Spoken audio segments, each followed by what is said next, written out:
where are you originally from? I'm born and raised in Los Angeles, actually. My dad was born and raised here. My whole family's in LA. Oh, great.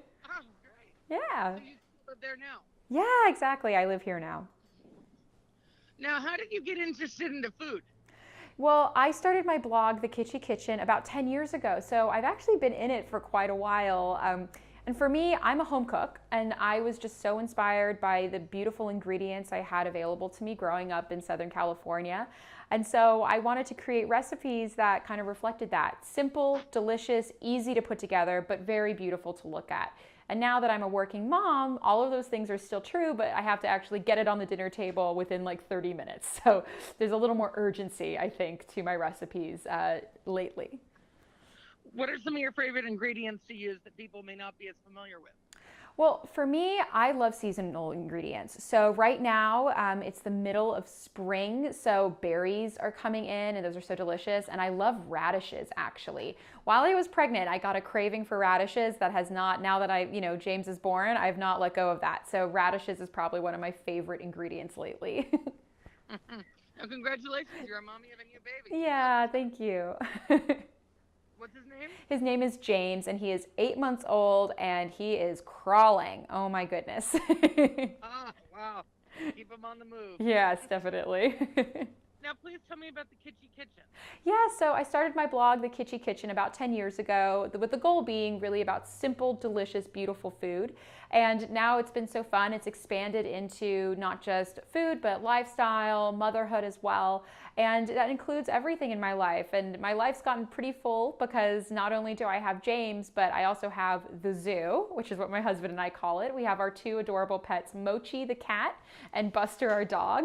And it's very busy around dinner time here, you can imagine.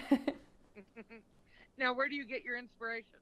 For me, I believe that you can't be a good home cook without being a great eater. So I go out and eat a lot. Whenever I am in the need of inspiration, I think, okay, let's try something new. Let's have something I haven't had before. Or I go to the farmer's market and taste. Honestly, farmers are the best kept secret. They will tell you how to use their produce the best. So it's beautiful weather outside. Farmers markets are opening up across the country. If you have one in your neighborhood, definitely check that out.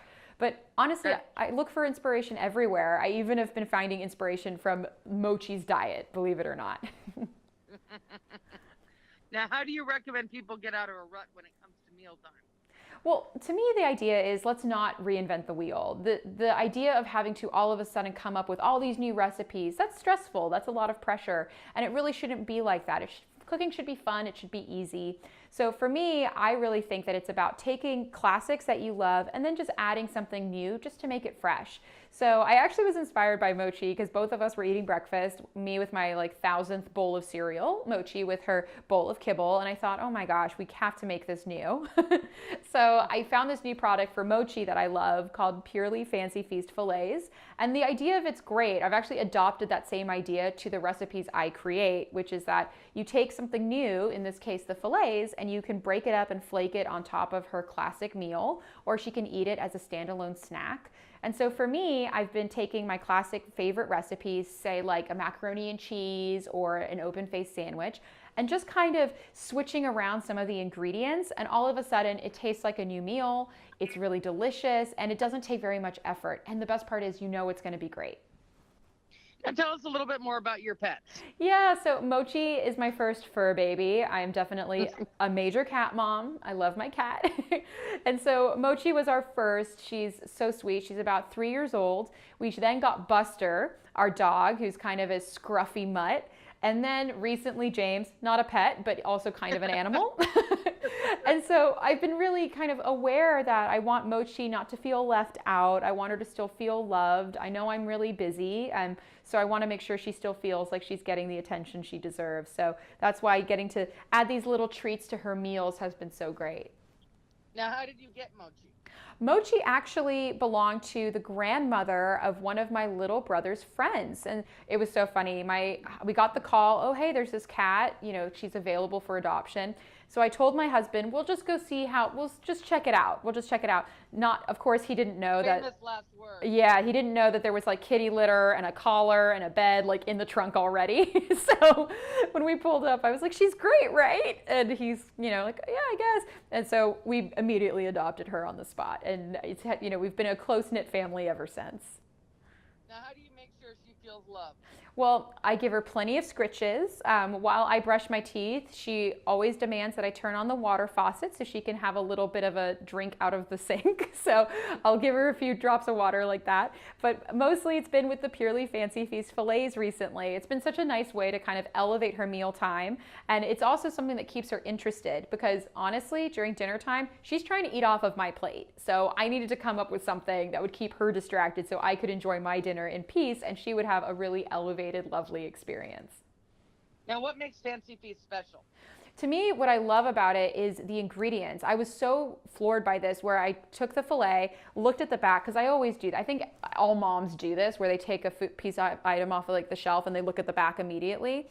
And I read it and I was so surprised by how few ingredients there were. It's literally just the filet and then a little bit of seasoning, and that's it. It's 100% natural. And for me, I love the idea of giving my cat whole foods. I'm really careful about what I put in my body and my son's body. And of course, I love my pets too. I want them to have that same kind of thoughtfulness in the food they're eating.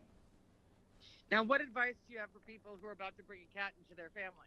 Oh my goodness. Well, I definitely would say you need to bring them in slowly because it's a new environment for a cat. Cats are very sensitive to the spaces that they're in. So you want to make sure they feel at home and they feel cozy. So you want to set them up for success. So when Mochi was getting introduced to Buster for the first time, because that, you can imagine, a puppy is a big deal for a cat, we made sure that we took the blanket that Buster had slept on, we put it in her room so she got used to his scent. There's little things like that that you can do to make sure your cat feels relaxed and really enjoys the new home. Now, when not working and parenting, what do you like to do for fun? Oh, I'm a nerd. I love reading. I honestly, I go to the library. I know that sounds silly, but I live very close to UCLA. So my brother and I will go down to the UCLA library and I just sit and read. I love history. I love food history. So that really is my focus. I'm also a terrible knitter. So I love knitting, but only hideous scarves. How do you like people to connect with you? For me, I really love when they come to me through my blog. I'm always on social media, so when people DM me or send me an email, I always respond. So please make sure to say hi at thekitchykitchen.com or at Kitchy Kitchen on Instagram. And if you want to find out more about Mochi's new favorite snack, definitely check out fancyfeast.com/filetyourway. Now, what's next for you? Well, my cookbook just came out last Tuesday. I co-wrote it with one of my dear friends. It's called Sweet Laurel, and it's all about grain-free baking. So it's a new foray for me and really exciting. Is there anything else you'd like to add? Well, just everyone, please enjoy your beautiful spring. And thank you so much for having me. It was such a pleasure. Thank you, and congratulations on your new cookbook and the baby Thank and your you. family and Thank pets you. and everyone. Thank you. All right, bye-bye. Bye.